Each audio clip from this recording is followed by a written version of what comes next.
Hello student, myself Narendra Kumar from Vidya Mandir classes.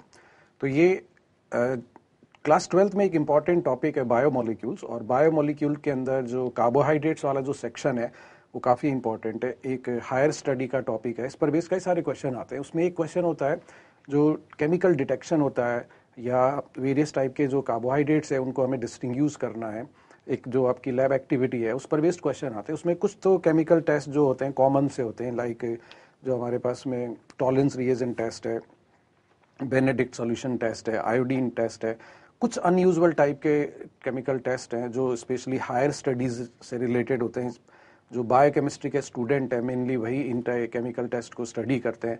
Normal classes के अंदर इनकी स्टडी नहीं होती है, बट कुछ कॉम्पिटिटिव एग्जाम्स में क्वेश्चंस ऑलरेडी इस टाइप के आ चुके हैं और भी पॉसिबिलिटीज है।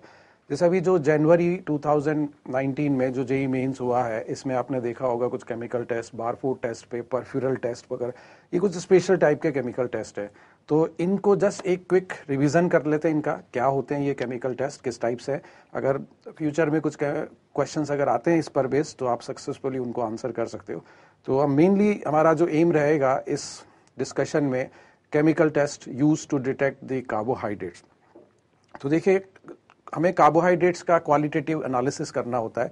तो क्वालिटेटिव एनालिसिस में हमें ये देखना होगा कि कार्बोहाइड्रेट जो है बेसिकली एल्डोज है या कीटोज है, कार्बोहाइड्रेट्स मोनोसेकेराइड है या डाइसेकेराइड है, अलग अलग टाइप के। और जो मोनोसेकेराइड्स है उसके अंदर भी वो पेंटोज है या हेक्सोज है, ये सभी टाइप के हम डिटेक्ट कर सकते हैं।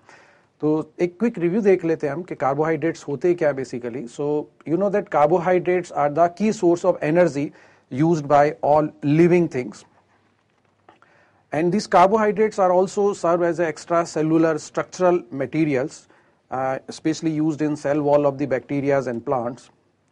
Carbohydrates are mainly defined as polyhydroxyaldehydes and polyhydroxyketones.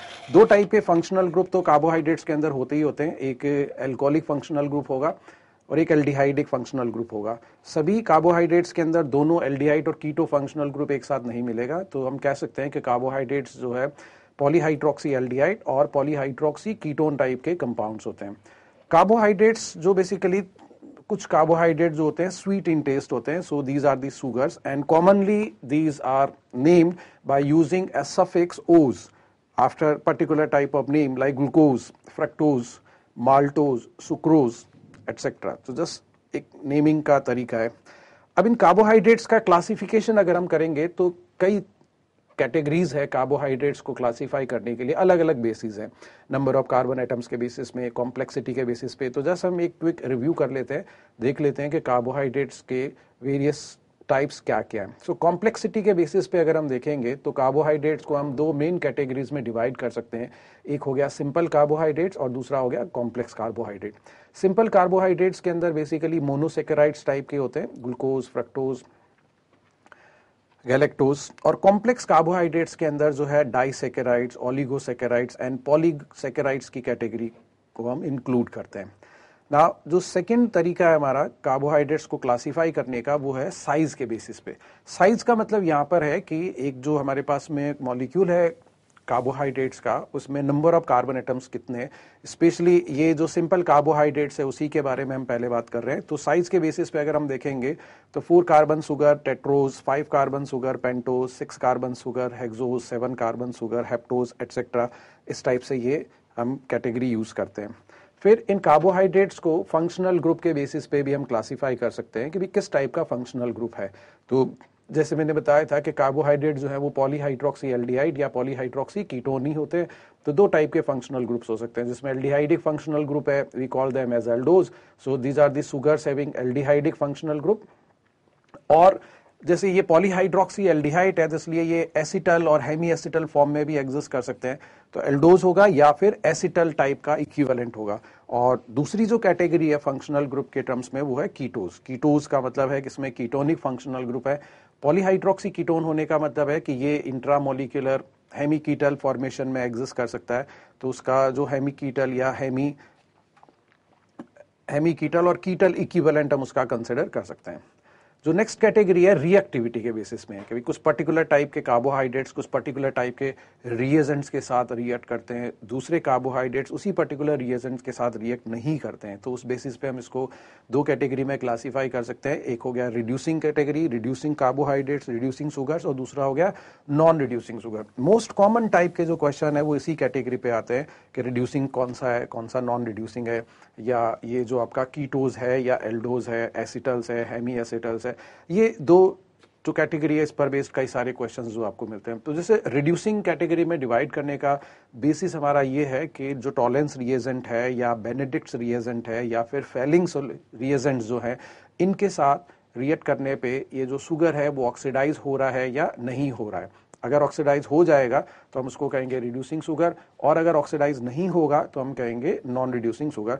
ये जो टॉलेंस रिएजेंट है, बेनेडिक्ट्स रिएजेंट है, फेलिंग्स रिएजेंट्स है, ये सब वेल नोन है, क्लास 12th में बहुत अच्छी तरीके से इनका यूज होता है।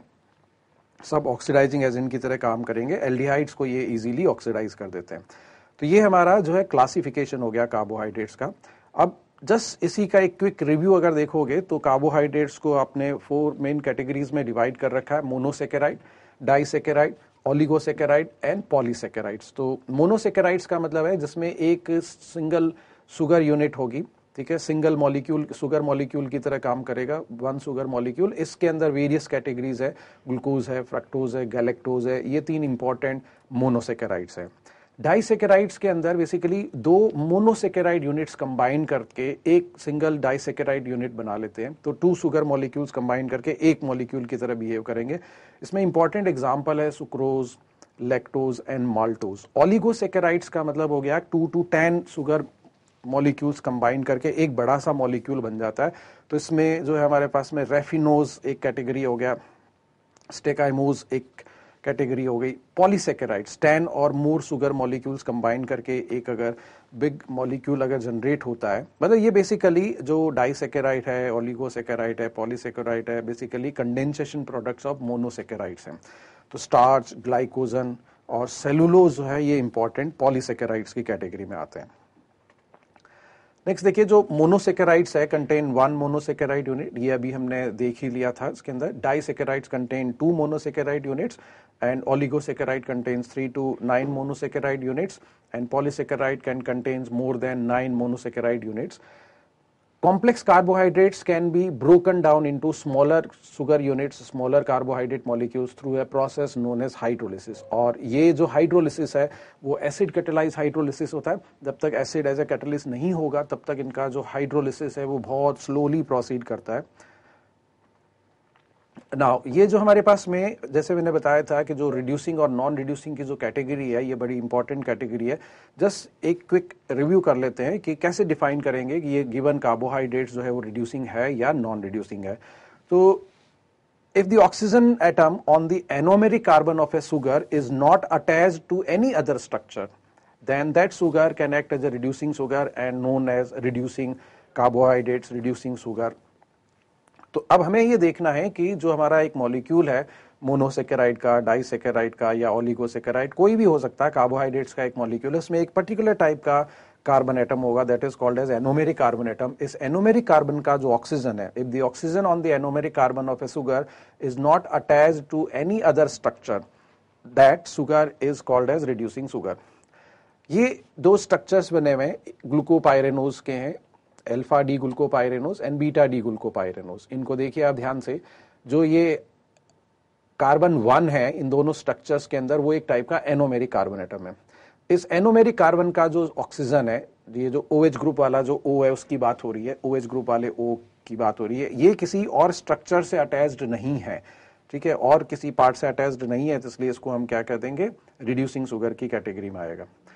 ठीक है, देखिए ये हमारे पास में सुक्रोज का मॉलिक्यूल है। इसी सुक्रोज के मॉलिक्यूल के अंदर ये एक 5 मेंबर रिंग है, फ्यूरेनोज हो गया, एक 6 मेंबर रिंग है, पायरेनोज टाइप का स्ट्रक्चर हो गया। इन दोनों में ये जो पॉइंटेड कार्बन एटम है ये एनोमेरिक कार्बन एटम है। इन एनोमेरिक कार्बन एटम का जो ये ऑक्सीजन है, देखो एक आपस में एक दूसरे से लिंक्ड है। So both anomeric carbons are involved in the glycosidic linkage. तो ये जो सुक्रोज है ये हमारा रिड्यूसिंग शुगर की कैटेगरी में नहीं आएगा।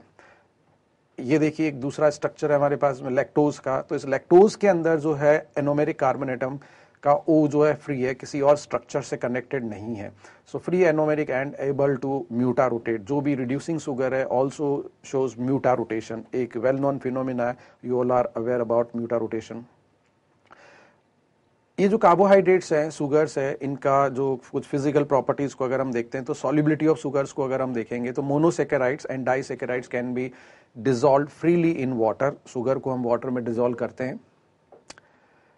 Polysaccharides cannot be dissolved easily in water because they have high molecular mass, and generally when dissolve them in water we get colloidal solutions of starch, cellulose. Next come to the important discussion of today's session, and that is the chemical test for carbohydrates. So जो सबसे पहला test है Molisch test है. Molisch test basically हम given compound एक carbohydrate है या नहीं है ये डिटेक्ट करने के लिए यूज करते हैं. जैसे हमें पता लगाना है कि गिवन कंपाउंड जो है एक अमीनो एसिड है, carbohydrate, so which one is carbohydrates. So Molisch test is particularly used to detect the carbohydrates. Now Benedict's test is used to detect the presence of reducing sugar or to identify the reducing sugar. So Molisch test को अभी हम detail में discuss करेंगे, बेनेडिक्ट्स test को भी detail में discuss करेंगे. पहले हम लिस्ट आउट कर लेते हैं कौन कौन से केमिकल टेस्ट होते हैं और ये बेसिकली क्या पर्पस होता है. आप अपने नोट्स बना सकते हैं, ये इंपॉर्टेंट सेक्शन है. Molisch test is used specifically to detect the presence of carbohydrates. ठीक है, लिपिड्स है, प्रोटीन्स है, अमीनो एसिड्स है, कार्बोहाइड्रेट्स है, इनको डिस्टिंग्विश अगर करना है तो हम मॉलिस टेस्ट यूज करते हैं जनरली. बेनेडिक्ट्स टेस्ट जो है वो एक गिवन कार्बोहाइड्रेट्स में रिड्यूसिंग कार्बोहाइड्रेट्स है या नहीं है ये चेक करने के लिए हम बेनेडिक्ट्स टेस्ट यूज करते हैं. फिर आता है हमारे पास में बारफोर्ड टेस्ट. बारफोर्ड टेस्ट के अंदर क्या होता है कि ये हमें डिटेक्ट करना है कि जो गिवन कार्बोहाइड्रेट्स है वो मोनोसेकेराइड है या नहीं है. मोनोसेकेराइड, डाइसेकेराइड और जो ओलिगोसेकेराइड है, पॉलीसेकेराइड है, इनको डिस्टिंग्विश करने के लिए हम बारफोर्ड टेस्ट यूज करते हैं. So this Barfoed test used for detection of the presence of monosaccharides. Next जो है Bayes test. This Bayes test is used to detect the presence of pentose monosaccharide. अब ये हमें पता लग गया है कि given carbohydrates एक monosaccharide है, बट monosaccharide में ये कौन सा है? टेट्रोज है, पेंटोज है, हेक्सोज है, हेप्टोज है, कौन सा है? तो उसके लिए हम Bayes test यूज करते हैं. Now Selivanov test जो है इसको हम यूज करते हैं to distinguish between aldose and ketose. कि भाई ये पेंटोज तो है लेकिन किस टाइप का है, एल्डोज टाइप का है या कीटोज टाइप का है. तो उसके लिए हम सेलिवानोफ टेस्ट यूज करते हैं. और ओसाजोन टेस्ट जो है एक वेल नोन टेस्ट है. इसके अंदर हम क्या करते हैं, this test is use for the identification of sugar. तो जैसे मॉलिस टेस्ट हमने यूज किया था, मॉलिस टेस्ट के बदले में हम ओसाजोन टेस्ट भी यूज कर सकते हैं. It involves the reaction of monosaccharide with phenylhydrazine. You know very well, phenylhydrazine एक इंपॉर्टेंट ऑर्गेनिक कंपाउंड है, एक क्रिस्टलाइन कंपाउंड है phenylhydrazine. All reducing sugars form osazone with excess of phenylhydrazine when kept at boiling temperature. Last जो chemical test हम use करेंगे carbohydrates के detection के लिए, that is the iodine test. So the iodine test is used to test the presence of starch. Specifically given carbohydrates starch है या नहीं है ये डिटेक्ट करने के लिए हम आयोडीन टेस्ट यूज करते हैं. जो आयोडीमेट्री टाइट्रेशन है उसके अंदर हम जो एक इंडिकेटर लेते हैं वो स्टार्च ही इंडिकेटर होता है, तो वो उसी टाइप का प्रोसेस यहाँ पे हो रहा है. So starch turns into an intense blue black color upon addition of aqueous solution of triiodide anion I3- due to the formation of an intermolecular charge transfer complex. तो ये 7 टाइप के chemical test है. अब quickly हम देख लेते हैं कि इनमें क्या क्या केमिकल रिएजेंट्स यूज होते हैं और क्या प्रोडक्ट जो है फॉर्म होता है. तो ये सबसे पहले देखिए कि हमारे पास में जो मॉलिस टेस्ट है, तो मॉलिस टेस्ट जब मैंने बताया था कि गिवन कंपाउंड कार्बोहाइड्रेट्स है या नहीं है ये चेक करने के लिए हम मॉलिस टेस्ट यूज करते हैं. तो मॉलिस टेस्ट के अंदर क्या होता है, this test is specific for all carbohydrates. Monosaccharide gives a rapid positive test, disaccharides and polysaccharides react slower. तो पॉजिटिव टेस्ट तो आएगा ही आएगा सभी कार्बोहाइड्रेट्स के साथ. उसका जो रेट है टेस्ट का वो वेरीफाई करेगा, इंडिकेट करेगा कि गिवन कार्बोहाइड्रेट्स किस टाइप का है. So monosaccharides give rapid positive test, disaccharide and polysaccharide react slowly in this Molisch test. Molisch test के अंदर हम जो एक मॉलिस्ट रिएजेंट यूज करते हैं, Molisch reagent basically 5% alcoholic solution of alpha naphthol होता है और कॉन्सेंट्रेटेड सल्फ्यूरिक एसिड हम इसमें यूज करते हैं। तो जब किसी भी कार्बोहाइड्रेट्स को हम आइडेंटिफाई, मॉलिस टेस्ट के अंदर क्या करना है, टू आइडेंटिफाई द कार्बोहाइड्रेट्स, मतलब ऑब्जेक्टिव क्या है, मॉलिस टेस्ट अगर हम यूज कर रहे हैं तो हमारा ऑब्जेक्टिव क्या है, so our objective is to identify carbohydrates from other macromolecules like lipids and proteins. तो इसके अंदर हम क्या करेंगे, हमारा मेन जो टेस्ट रिएजेंट है वो सल्फ्यूरिक एसिड है। Sulphuric acid dehydrates pentose to form furfural and dehydrates hexose to form 5 hydroxy methyl furfural. Furfural एक सिंपल सा ऑर्गेनिक कंपाउंड है, बहुत इजी सा स्ट्रक्चर है। देखिए आपको पता है फ्यूरेन जो है वो क्या होता है, एक 5 मेंबर्ड रिंग होती है including oxygen, heterocyclic aromatic compound होता है। यस, फ्यूरेन, इसका जो सेकंड कार्बन एटम है, ऑक्सीजन फर्स्ट हो गया, कार्बन नेक्स्ट जो है वो सेकंड है, वहां पे एक एल्डिहाइडिक फंक्शनल ग्रुप अटैच कर दीजिए, इस टाइप का जो कंपाउंड बनेगा that is called as furfural. तो जो सल्फ्यूरिक एसिड है वो जो हमारे पास में पेंटोज है उसको फरफ्यूरल में कन्वर्ट कर देता है, और जो हेक्सोज है उसको 5 हाइड्रोक्सी मिथाइल फरफ्यूरल में कन्वर्ट कर देता है। ये जो है, जैसे अगर कोई भी कॉम्प्लेक्स कार्बोहाइड्रेट्स है तो स्लोली रिएक्शन क्यों हो रही है उसके अंदर, क्योंकि उसका हाइड्रोलिसिस होने में टाइम लगेगा। ठीक है, मोनोसेकेराइड के अंदर तो डायरेक्टली जो मॉलिक्यूल है हमारा वो रिएक्टेंट है, पॉलीसेकेराइड के अंदर, कॉम्प्लेक्स कार्बोहाइड्रेट्स के अंदर the given reactant is not the actual reacting molecule, तो वो हाइड्रोलाइज होकर के स्मॉलर मोनोसेकेराइड यूनिट्स प्रोड्यूस होंगी और फिर उसका आगे रिएक्शन होगा। तो यहाँ पे ये जो हमारे पास में furfural and 5 hydroxy methyl furfural further reacts with alpha naphthol present in the test reagent to produce a purple colored ring at the junction of two liquid। जैसे ब्राउन रिंग टेस्ट करते हैं उसी टाइप से ये जो हमारा Molisch test है, sometimes also called as furfural test. तो इसके अंदर देखिए सबसे पहले हमें ये देख लेते हैं कि फरफ्यूरल का फॉर्मेशन जो है वो किस टाइप से होता है। तो ये एक पेंटोज है, इस पेंटोज के अंदर जो हमारा टर्मिनल एल्डिहाइड है वो इनॉल में कन्वर्ट होता है, इस इनॉल से फिर जो है डिहाइड्रेशन होकर के एक अनसेचुरेटेड एल्डिहाइड में कन्वर्ट होता है, इस अनसेचुरेटेड एल्डिहाइड से फिर अनसेचुरेटेड ये जो है बेसिकली एक डाई कार्बोनिल कंपाउंड प्रोड्यूस होता है, डाई कार्बोनिल कंपाउंड से फिर ये फरफ्यूरल बन जाता है। ये थोड़ा सा मतलब कॉम्प्लेक्स हो गया, बड़ा सिंपल सा मैं बताना चाहूंगा यहाँ पे कि रिएक्शन जो है हमें किस टाइप से करनी है। हम ऐसे सोच सकते हैं, ठीक है, जो क्लास 11th 12th में स्पेशली हम पढ़ते हैं कि ये हमारे पास में एक कोई भी जो है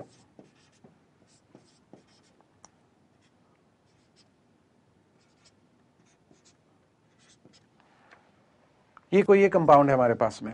सो 1 2 3 4 5 पेंटोज हो गया, और इस कार्बन के पास में भी OH होगा और इस कार्बन के पास में भी OH होगा। अब ये सल्फ्यूरिक एसिड के कांटेक्ट में जब आएगा, हम कॉन्सेंट्रेटेड सल्फ्यूरिक एसिड यूज कर रहे हैं, तो सबसे पहले तो हम ये कहते हैं, देखो डायरेक्ट बता रहा हूं मैं आपको कि ये जो है हमारा एक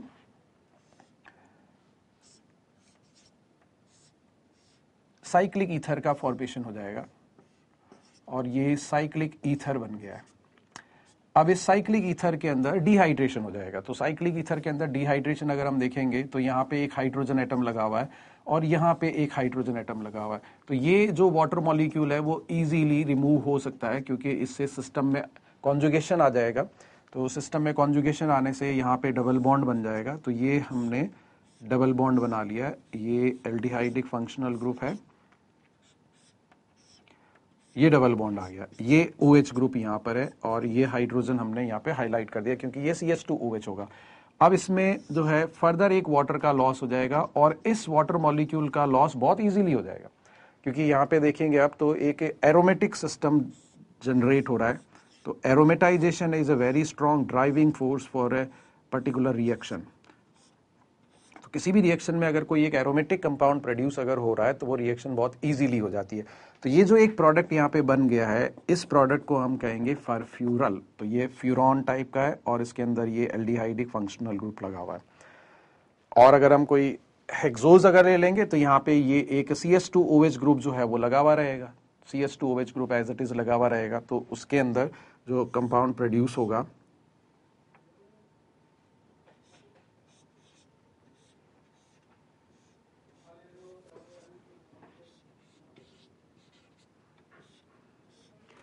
उस टाइप का कंपाउंड आ जाएगा। तो पेंटोज से ये बन गया और ये जो है वो हेक्सोज से बन जाएगा।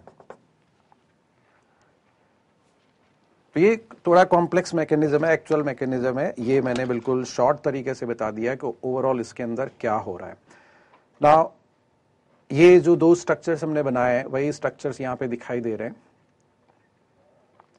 तो जब हम मॉलिस टेस्ट करते हैं तो उसमें क्या चेंजेस आते हैं, किस टाइप से जो है लैब एक्टिविटी आप करते हो एक्चुअल में, तो क्या होता है देखिए, an appearance of reddish violet और purple coloured ring at the junction of two liquids is observed in a positive Molisch test. तो ये जो है आई होप आपको क्लियर होगा कि मॉलिस टेस्ट जो है वो क्या होता है। अब हम मूव करते हैं नेक्स्ट टेस्ट की तरफ। तो ये जस्ट एक वापस से क्विक रिव्यू के लिए जो है सारा एक साथ इकट्ठा कर लिया, हमने देख लिया कि अगर हमारे पास में कोई पेंटोज है तो वो फर्फ्यूरल में कन्वर्ट होगा सल्फ्यूरिक एसिड के कांटेक्ट में आने से, और फिर वो अल्फा नेफ्थोल रिएजेंट के साथ कंबाइन करेगा और पर्पल। अब ये इसमें जो है हमें इतना ज्यादा सोचने की जरूरत नहीं है कि फर्फ्यूरल जब अल्फा नेफ्थोल के साथ रिएक्ट करेगा तो क्या बनेगा। मैं आइडिया दे देता हूं आपको, ये बिल्कुल वैसे ही उसी टाइप की कंडेंसेशन रिएक्शन होगी जिसमें आप फिनॉल को रिएक्ट कराते हो थैलिक एनहाइड्राइड के साथ, और हेक्सोज अगर हम ले लेंगे तो 5 हाइड्रोक्सी मिथाइल फर्फ्यूरल बनेगा, और ये अल्फा नेफ्थोल के कांटेक्ट में जब आएगा तो ये सेम ही कंपाउंड बनेगा, जस्ट थोड़ा सा चेंजेस होगा तो पर्पल कलर रिंग प्रोड्यूस हो जाएगी। दूसरा जो केमिकल टेस्ट है वो है बेनेडिक्ट्स टेस्ट। तो बेनेडिक्ट्स टेस्ट के अंदर क्या होता है कि हमारा एम होता है to detect the presence of reducing sugar, whether given carbohydrates is reducing और नॉट। तो इसके लिए बड़ा सिंपल सा है, all monosaccharides are reducing sugar, they all have a free reactive aldehydic functional group, carbonyl functional group, some disaccharides have exposed carbonyl groups and are also reducing type. Other disaccharides such as sucrose especially are non-reducing sugar and will not react with Benedict's solution, shows negative Benedict's test. Now, अब ये जो हमारे पास में इसमें क्या होगा कि जैसे complex carbohydrates like large polymers of glucose such as starch are not reducing sugars since the concentration of hemiacetal group is very very low. बिल्कुल एंड वाले जो ग्रुप होंगे वो हेमीएसिटल फॉर्म में एग्जिस्ट करेंगे, बाकी वाले जो ग्रुप्स हैं जो स्पेशली मिडल वाले उनका जो एनोमेरिक कार्बन का ऑक्सीजन है वो एक और स्ट्रक्चरल यूनिट से कनेक्टेड है, वो फ्री नहीं है, वो रिएक्शन में पार्टिसिपेट नहीं करता है। तो ये जो बेनेडिक्ट्स टेस्ट है इसके अंदर हम क्या करते हैं, कॉपर सल्फेट का सॉल्यूशन होता है, specially Benedict's the copper sulphate present in Benedict's solution react with the electron from the aldehyde और ketone group of the reducing sugar in alkaline medium, because reducing sugar get oxidized and copper sulfate will get reduced to cuprous oxide. So reducing sugars are oxidized by the copper ion in solution to form a carboxylic acid and a reddish precipitate of copper 1 oxide. तो ये simple सी just एक symbolic reaction है, आप देख सकते हैं कि क्या हो रहा है इसके अंदर, किस टाइप से होगा। तो sugar Benedict solution that is alkaline copper sulphate के कांटेक्ट में जब आएगा, ये जो कॉपर सल्फेट है सोडियम सिट्रेट की प्रेजेंस में कॉम्प्लेक्स्ड रहता है, कार्बोक्सिलिक एसिड बन जाएगा और कॉपर 1 ऑक्साइड का रेड प्रेसिपिटेट ऑब्टेन्ड हो जाएगा। तो ये इस टाइप से हम देख सकते हैं कि लैक्टोज के साथ, सुक्रोज के साथ और ग्लूकोज के साथ क्या ऑब्जर्वेशंस है। बेनेडिक्ट सॉल्यूशन जो है मेनली इसमें कॉपर सल्फेट है, कॉपर सल्फेट का जो एक्वा सॉल्यूशन होगा वो ब्लू कलर का होगा। तो ये सुक्रोज के साथ जब हम केमिकल टेस्ट करते हैं तो नॉन रिड्यूसिंग होने की वजह से कोई रिएक्शन ही नहीं होती, इसलिए बेनेडिक्ट सॉल्यूशन ब्लू कलर ही रहता है। बट लैक्टोज और ग्लूकोज जो है वो रिड्यूसिंग शुगर है तो इसमें कलर चेंज हो जाता है, तो एक रेडिश प्रेसिपिटेट जो है अपीयर हो जाता है। नेक्स्ट देखिए जो बारफोर्ड टेस्ट है, तो बारफोर्ड टेस्ट के अंदर जैसे मैंने बताया था कि ये स्पेशली हम करते हैं ये डिस्टिंग्विश करने के लिए कि गिवन कार्बोहाइड्रेट्स मोनोसेकेराइड्स है, डाइसेकेराइड है या फिर पॉलीसेकेराइड है। तो बारफोर्ड टेस्ट के अंदर अगेन जो है कॉपर 2 ही यूज होता है, लेकिन थोड़ा डिफरेंट एनाइन की फॉर्म में होता है, डिफरेंट सॉल्ट की फॉर्म होता है। तो ये बेसिकली यहाँ पे copper 2 ions in slightly acidic medium हम यूज के अंदर करते हैं। तो Barfoed reagent basically a mixture of ethanoic acid and copper 2 acetate हो गया। तो copper 2 acetate and ethanoic acid का जो मिक्सचर है दैट इज एसिटिक एसिड, वो बारफोर्ड रिएजेंट है। एंड बारफोर्ड टेस्ट हम स्पेशली यूज करते हैं to differentiate between monosaccharide, disaccharide and polysaccharide. So reducing monosaccharides are oxidized by the copper ion in solution to form a carboxylic acid and a reddish precipitate copper 1 oxide with in 3 minutes. Reaction वही होगी जो Benedict solution के अंदर हो रही है, specially जो reducing वाले के अंदर क्विकली बहुत रैपिडली रिएक्शन हो जाएगी। अब यहाँ पे देखिए कि जो अदर कार्बोहाइड्रेट्स होंगे, डाइसेकेराइड्स और पॉलीसेकेराइड्स, एसिडिक मीडियम होने की वजह से वो हाइड्रोलाइज हो जाएंगे स्लोली, और हाइड्रोलाइज होकर के फिर मोनोसेकेराइड्स के अंदर कन्वर्ट हो जाएंगे, और मोनोसेकेराइड्स जो है वो ऑक्सीडाइज हो जाएगा।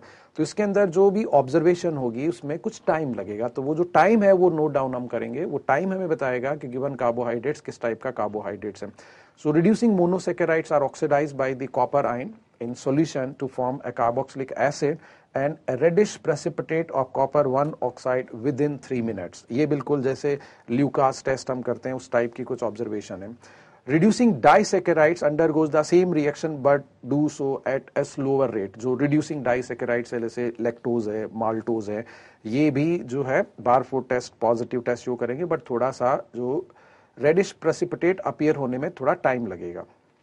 Non reducing sugars gives negative result, कोई इसके अंदर जो है पॉजिटिव ऑब्जर्वेशन नहीं होगी। नाउ बायल्स टेस्ट के अंदर जो है हमें ये चेक करना होता है कि गिवन जो हमारा कार्बोहाइड्रेट्स है, स्पेशली मोनोसेकेराइड्स, वो पेंटोज है या फिर हेक्सोज है। So Bial's test is used to distinguish between pentose monosaccharide and hexose monosaccharides. Bayes test uses concentrated hydrochloric acid as a dehydrating agent, ठीक है, and another organic compound orsinol. Orsinol, it's something sound like resorcinol. तो resorcinol के अंदर एक methyl group अगर हम add कर देंगे तो ये जो कंपाउंड बनेगा that is the orsinol होगा। So Bayes test uses concentrated hydrochloric acid as a dehydrating agent and another complexing reagent called as orsinol। एक कंडेंसेशन रिएक्शन के लिए हम ये रिएजेंट यूज कर रहे हैं, and there is a some amount of ferric chloride. Now the test reagent dehydrates pentose to form furfural. ये जैसे हमने फरफ्यूरल बनाया है, ठीक है, ये फरफ्यूरल का फॉर्मेशन जो है वो कॉन्सेंट्रेटेड सल्फ्यूरिक एसिड की प्रेजेंस में हुआ था मॉलिस टेस्ट के अंदर, बायल्स टेस्ट के अंदर कॉन्सेंट्रेटेड हाइड्रोक्लोरिक एसिड की फॉर्म में हो रहा है। तो यहाँ पे हम देख सकते हैं कि जो फरफ्यूरल फॉर्म हो गया reacts with orcinol and iron ion present in the test reagent to produce a bluish और ग्रीन प्रोडक्ट, व्हाइल हेक्सोज, तो ये जो ब्लूइश और ग्रीन प्रोडक्ट है वो पेंटोज के लिए फॉर्म हो रहा है क्योंकि फरफ्यूरल तो पेंटोज से बनेगा, और हेक्सोज जो है that form muddy brown to grey condensation product. तो बायल्स टेस्ट के अंदर जो ऑब्जर्वेशन है, पेंटोज जो है वो ब्लूइश और ग्रीन प्रोडक्ट प्रोड्यूस करते हैं, और हेक्सोज जो है वो basically muddy brown to grey condensation product produce करते हैं। ये आप देख सकते हैं कि जो ऑर्सिनॉल का स्ट्रक्चरल फॉर्मूला आपको दिखाई दे रहा होगा, जो पेंटोज है इससे फरफ्यूरल बना, ठीक है, उस फरफ्यूरल को हमने ऑर्सिनॉल के साथ मिक्स किया, ऑर्सिनॉल के साथ मिक्स करने से फेरिक आयन की प्रेजेंस में ये एक कंडेंसेशन प्रोडक्ट बन गया। उसी टाइप का प्रोडक्ट बन रहा है जैसे जो सपोज आपके पास में ये स्ट्रक्चर में थोड़ा सा जो है यहाँ पे 3 OH लग रहे हैं, लेकिन वो एक CH3 होना चाहिए, जो नीचे वाला जो है हमारा ये CH3 होना चाहिए, तो ये थोड़ा प्रिंटिंग मिस्टेक हो गया यहाँ पे। तो ये इस टाइप का जो है हमारे पास में muddy brown to grey condensation product, pentose के अंदर ये इस टाइप का कलर दिखेगा, ब्लू ग्रीन कॉम्प्लेक्स बन जाएगा पेंटोज के अंदर, और हेक्सोज के अंदर अगर हम देखेंगे तो ये इस टाइप का जो है ब्राउन कॉम्प्लेक्स बन जाएगा। नेक्स्ट जो है सेली-वेनॉफ टेस्ट को अगर हम देखते हैं तो इसके अंदर जो हमारा एम होता है basically it is used to distinguish between aldose and ketose, कि गिवन कार्बोहाइड्रेट जो है वो एल्डोज है या फिर कीटोज है, तो that is glucose and fructose को डिफरेंशिएट अगर हमें करना है तो सेली-वेनॉफ टेस्ट हम यूज कर सकते हैं। So in this test we use concentrated hydrochloric acid as dehydrating agent and resorcinol as a condensation reagent। तो ऑलमोस्ट सबके अंदर सेम ही होता है, बस रिएजेंट जो है वो अलग अलग हो जाते हैं। So this test reagents dehydrate ketohexose to form 5-hydroxy methyl furfural and 5-hydroxy methyl furfural further condenses with resorcinol present in the test reagent to produce a cherry red product within 2 minutes। तो यहाँ पे जो है monosaccharides के साथ बहुत easily reaction हो जाएगी। Aldohexose reacts to form the same product but do so more slowly giving yellow to faint pink color। तो ये एल्डोज के अंदर थोड़ा सा मतलब येलोइश और फेंट पिंक कलर प्रोड्यूस होगा बट थोड़ा स्लोली होगा, लेकिन जो हमारे पास में कीटोज है, कीटोज के अंदर अगर हम देखेंगे तो ये रैपिडली हो जाएगा। तो ये इस टाइप की ऑब्जर्वेशन होगी। फ्रक्टोज जो है वो एक कीटोज है, तो ये 5 हाइड्रोक्सी मिथाइल फर्फ्यूरल में कन्वर्ट हो गया, रिसोर्सिनॉल के साथ रिएक्ट कर रहा है, कंडेंसेशन प्रोडक्ट इसका फॉर्म हो जाएगा। ओसाजोन टेस्ट, ये बहुत अच्छी तरीके से आप लोगों ने पढ़ा हुआ है। So osazone are formed when the sugars react with a compound known as phenyl hydrazine at boiling point. तो जो जनरल रिएक्शन है ओसाजोन फॉर्मेशन के लिए, ये आप लोग जानते हो कि 1 मोल ग्लूकोज जो होता है 3 मोल फिनाइल हाइड्राजीन के साथ रिएक्ट करता है और ये ग्लूकोसाजोन प्रोड्यूस होता है। इसको रिवाइज करिएगा, एक्सपेक्टेड है क्वेश्चन इस पर। So these sugars are reducing ones which have either a free aldehyde or a keto group to react with the phenyl hydrazine। तो ये सबसे पहले क्या होगा कि जो कीटोनिक ग्रुप है, फ्री जो मोनोसेकेराइड्स है स्पेशली, उनका जो कीटोनिक ग्रुप है वो फिनाइल हाइड्राजीन के साथ रिएक्ट करके फिनाइल हाइड्राजोन बनेगा। नाउ जो फिनाइल हाइड्राजोन है फर्दर 2 मोल फिनाइल हाइड्राजीन के साथ रिएक्ट करके ये ओसाजोन जो है प्रोड्यूस हो जाएगा। ओसाजोन फॉर्मेशन के अंदर बेसिकली क्या होता है कि एक hydrazone formation at C1 of an aldose and C2 of ketose and oxidation of C2 or C1 of an alcohol to a ketone or an aldehyde. The new carbonyl group is also converted to hydrazone। तो ये जो C1 है हमारे पास में, किसी aldose का जो C1 है उस वो इन्वॉल्व रहता है और जो C2 है उसका ऑक्सीडेशन हो जाता है, डायरेक्ट रिएक्शन हो जाएगी। एल्डोज का जो C1 है उसका ये हाइड्राजोन बन जाएगा और जो C2 का OH ग्रुप है वो ऑक्सीडाइज होगा, फिर उसका भी एक हाइड्राजोन बन जाएगा। और कीटोज अगर है तो हमारे पास में पहले C2 के पास जो C डबल बॉन्ड है वो रिएक्ट करके ओसाजोन बना लेगा और फिर ये मतलब हाइड्राजोन बना लेगा और फिर C1 के साथ वापस से रिएक्शन होगी तो वो एल्डिहाइड में कन्वर्ट हो जाएगा ऑक्सीडाइज होकर के, और उससे एक एल्डिहाइडिक फंक्शनल ग्रुप क्रिएट होगा, वो फर्दर फिनाइल हाइड्राजीन के साथ रिएक्ट करके ओसाजोन प्रोड्यूस कर देगा। तो ओवरऑल 1 मोल जो हमारे पास में एल्डोज है या कीटोज है वो 3 मोल फिनाइल हाइड्राजीन के साथ रिएक्ट करके 1 मोल जो है वो एक yellowish orange crystalline precipitate produce होगा। तो यहाँ पे फ्रक्टोज, मैनोज और ग्लूकोज का स्ट्रक्चरल फॉर्मूला दिया हुआ है। इन तीनों स्ट्रक्चर्स को अगर आप देखोगे तो जो डिफरेंस है वो फर्स्ट 2 कार्बन एटम में डिफरेंस है, तो इनके जो ओसाजोन्स होंगे वो सेम ओसाजोन्स होंगे। So osazone crystals have a characteristic shape under the light microscope and help in the identification of the sugar type। Different type की सुगर्स का जो ओसाजोन होगा उसके क्रिस्टल्स का शेप डिफरेंट होगा। यहाँ पे देखिए डाइसेकेराइड्स अगर हम लेते हैं तो सनफ्लावर लाइक क्रिस्टल्स बनते हैं, लैक्टोज अगर हम ले लेते हैं तो like tight balls of needles type का जो क्रिस्टल्स फॉर्म होते हैं, और मोनोसेकेराइड्स को अगर हम ले लेते हैं तो ये लैक्टोज भी हमारे पास में एक डाइसेकेराइड है। मोनोसेकेराइड्स अगर हम लेते हैं तो ये नीडल शेप्ड और ब्रूम स्टिक टाइप के क्रिस्टल्स का शेप होता है। ये जस्ट अगर हम लाइट माइक्रोस्कोप के अंदर अगर विजुलाइज करते हैं क्रिस्टोसाजोन के क्रिस्टल्स को तो ये कुछ इस टाइप के दिखेंगे, ये ग्लूकोसाजोन के क्रिस्टल्स का शेप है। फ्रक्टोसाजोन को अगर हम देखेंगे तो ये इस टाइप से दिखाई देंगे, डिफरेंस होगा शेप के अंदर, लैब मैनुअल में मेंशन होता है कि शेप के क्रिस्टल्स हैं, तो ये 1 कंपाउंड होगा। जो लास्ट हमारा केमिकल टेस्ट है आयोडीन टेस्ट, तो इस आयोडीन टेस्ट के अंदर अगर हम देखते हैं तो पर्पस हमारा क्या है कि iodine forms a coordinate complex between the helically coiled polysaccharide chain and iodine centrally located within the helix due to the absorption. तो मेनली I2 का जो मॉलिक्यूल होता है वो जो हमारा एक स्टार्च का मॉलिक्यूल है उसके सरफेस पे एब्जॉर्ब हो जाता है, ठीक है, और फिर जो कलर ऑब्टेन्ड होता है depends upon the length of the unbranched और linear chain available for complex formation. तो ये सिंपल सा हमें यहाँ पे दिखाई दे रहा है कि लाइक सपोज ये हमारे पास में ल्यूगोल्स आयोडीन है। ये ल्यूगोल्स आयोडीन का मतलब हो गया कि हमारे पास में potassium iodide dissolved in iodine ethanolic solution of iodine के अंदर है। Ki और I2 का जो एक मिक्सचर है इथेनॉल के अंदर, that is called as Lugol's iodine. Second test tube के अंदर दिखाई दे रहा है हमें स्टार्च का सॉल्यूशन, कोलाइडल सॉल्यूशन होगा। अब जो आयोडीन का सॉल्यूशन है उसको स्टार्च के सॉल्यूशन में अगर हम मिक्स कर देते हैं तो ये थर्ड टेस्ट ट्यूब के अंदर जो कलर अपीयर हो रहा है ये इंडिकेट कर रहा है कि गिवन कंपाउंड जो है बेसिकली एक स्टार्च है। So Lugol's iodine starch solution with iodine. So yellow orange colour अगर रहता है तो इसका मतलब नेगेटिव टेस्ट है, given compound is not starch. और पर्पल ब्लैक पॉजिटिव अगर आ जाता है, पर्पल ब्लैक का मतलब पॉजिटिव हो गया, given compound is a molecule of iodine. तो यहाँ पे देख सकते हैं कि जब स्टार्च का मॉलिक्यूल Ki3 के कांटेक्ट में आता है जैसे मैंने बताया था कि ये जो ल्यूगोल्स आयोडीन है बेसिकली KI और आयोडीन का एक सॉल्यूशन है। आयोडीन वाटर में डायरेक्टली बहुत कम सॉल्युबल होगा, स्पेरिंगली सॉल्युबल होता है। टू इंक्रीज इट सॉल्युबिलिटी हम इसके अंदर KI ऐड करते हैं, तो KI और I2 कंबाइन करके KI3 बना देते हैं, potassium try iodide. Potassium try iodide के में K+ और I3- प्रेजेंट होंगे, तो ये वाटर में मिसेबल होगा। तो ये जो हमारा कॉम्प्लेक्स बनेगा स्टार्च आयोडीन कॉम्प्लेक्स, तो इसके अंदर जो ये स्टार्च मॉलिक्यूल्स की जो एक चेन है, उस चेन के अंदर ट्राई आयोडाइड आयन जो है ट्रैप्ड रहेगा।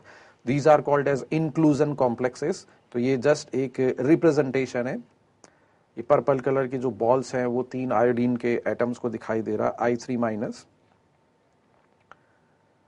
जस्ट एक वापस से हम क्विक रिव्यू कर लेते हैं कि ये जो हमने किया है उसमें क्या किया। सो आइडेंटिफिकेशन एक अननोन है, कोई अननोन कंपाउंड है, तो उसको सबसे पहले मॉलिस टेस्ट के लिए यूज करेंगे। मॉलिस टेस्ट अगर नेगेटिव आता है तो इसका मतलब given compound is not carbohydrate, it may be amino acid और it may be lipid. Now if positive Molisch test के अंदर पॉजिटिव रिजल्ट्स अगर आते हैं, मतलब वॉयलेट कलर की रिंग अगर फॉर्म होती है, तो इसका मतलब गिवन कंपाउंड एक कार्बोहाइड्रेट्स है। अब ये जो गिवन कंपाउंड्स कौन सा कार्बोहाइड्रेट्स है, कॉम्प्लेक्स कार्बोहाइड्रेट्स है या सिंपल कार्बोहाइड्रेट्स है, इसके लिए हम आयोडीन टेस्ट परफॉर्म करेंगे। ठीक है, तो जैसे आयोडीन हमने लास्ट में यूज किया था, बिल्कुल सबसे पहले मॉलिस टेस्ट करना है, फिर आयोडीन टेस्ट करना है। तो आयोडीन टेस्ट जब हम करेंगे और अगर ये पॉजिटिव रिजल्ट आता है, ब्लू टू ब्लैक कलर अगर प्रोड्यूस होता है, तो इसका मतलब गिवन कंपाउंड एक पॉलीसेकेराइड है, स्टार्च टाइप का। और अगर आयोडीन टेस्ट जो है हमारा नेगेटिव अगर आता है, तो इसका मतलब गिवन कार्बोहाइड्रेट जो है वो एक मोनोसेकेराइड है या फिर डाइसेकेराइड है। तो अब हमें डिफरेंशिएट करना है कि एक्चुअल में ये मोनोसेकेराइड है या डाइसेकेराइड है, तो हम बारफोर टेस्ट यूज करेंगे। तो बारफोर टेस्ट अगर पॉजिटिव आता है तो इसका मतलब ये एक मोनोसेकेराइड, और बारफोर टेस्ट अगर नेगेटिव आता है इसका मतलब ये एक डाइसेकेराइड होगा।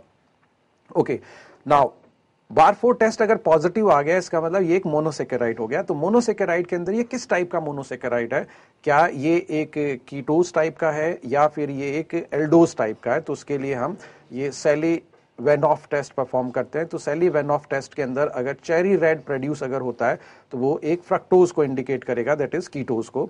और अगर हम ये हमारा नेगेटिव टेस्ट आता है, चेरी रेड टेस्ट प्रोड्यूस नहीं होता है, कलर प्रोड्यूस नहीं होता है, तो इसका मतलब ये जो सेली वेनॉफ टेस्ट है वो नेगेटिव है। तो इट मींस गिवन कार्बोहाइड्रेट जो है, गिवन मोनोसेकेराइड एक कीट एल्डोज है, तो ग्लूकोज हो सकता है, गैलेक्टोज हो सकता है या फिर मेनोज हो सकता है। नाउ जब हमने बारफोर टेस्ट परफॉर्म किया था और वो बारफोर टेस्ट हमारा नेगेटिव आया, इसका मतलब हो गया कि ये कोई एक डाइसेकेराइड है। तो हम चेक करेंगे कि ये रिड्यूसिंग है या नॉन रिड्यूसिंग है, तो हम बेनेडिक्ट टेस्ट परफॉर्म करेंगे।